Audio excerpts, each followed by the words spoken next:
US President Donald Trump has issued a new warning, this time aimed at countries aligning with the BRICS bloc. He's threatened a 10% additional tariff on nations backing what he calls anti-American policies. This follows a strong joint declaration from the BRICS 2025 summit in Brazil, where the 10-member bloc condemned US-Israeli strikes on Iran as illegal. China was quick to respond. Foreign Ministry spokesperson Mao Ning said, "Trade and tariff wars have no winners." She emphasized that protectionism is not a way forward, and condemned the use of tariffs as political coercion. 金砖机制是新兴市场和发展中国家合作的重要平台，倡导开放包容、合作共赢，不搞阵营对抗，不针对任何国家。关于加征关税，中方已经多次阐明了立场：贸易战、关税战没有赢家，保护主义没有出路。刚刚我已经介绍了我们对金砖机制的一个看法。我们觉得金砖机制是国际上的一个积极力量。金砖合作是开放包容的，不针对任何国家。那么至于关税，我们一贯反对搞关税战、贸易战，反对以关税作为胁迫、施压的工具。肆意的加征关税不符合任何一方的利益。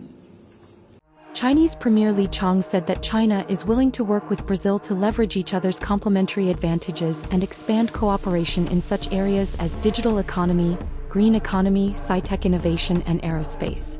Li made the remarks during his meeting with Brazilian President Luiz Inácio Lula da Silva.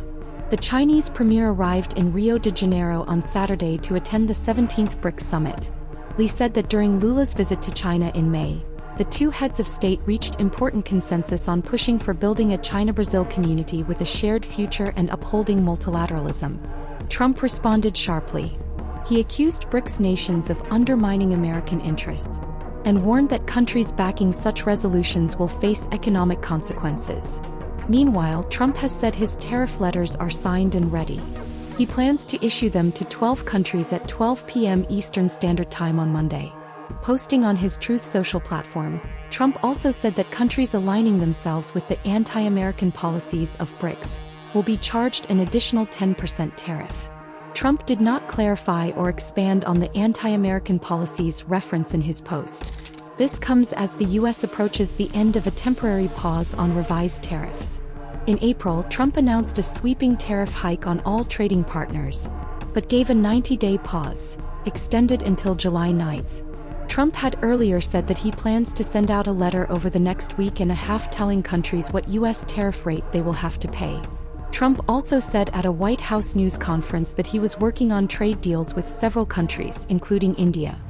You know, we have 200 countries, you could say 200 countries plus. We can't do that. So at a certain point over the next week and a half or so, or maybe before, we're going to send out a letter. We talked to many of the countries, and we're just going to tell them what they have to pay to do business in the United States. And it's going to go very quickly. But some of the bigger countries, so India, I think we're going to reach a deal where we have the right to go in and trade. Right now it's restricted. You can't walk in there. You can't even think about it. We're looking to get a full trade barrier dropping, which is unthinkable. And I'm not sure that that's going to happen. But as of this moment, we've agreed to that, go into Indian trade. We're going to be trading in China. That's going to come a little bit down the road, but we're going to be trading in China. As the deadline nears, tensions between the West and BRICS are rising, with China defending multilateral trade and BRICS strengthening its collective voice. The global trade order may be heading for another shakeup. For more updates on this developing story, trade wars, and global geopolitics, subscribe to the Indian Express YouTube channel and hit the bell icon never to miss a news bulletin.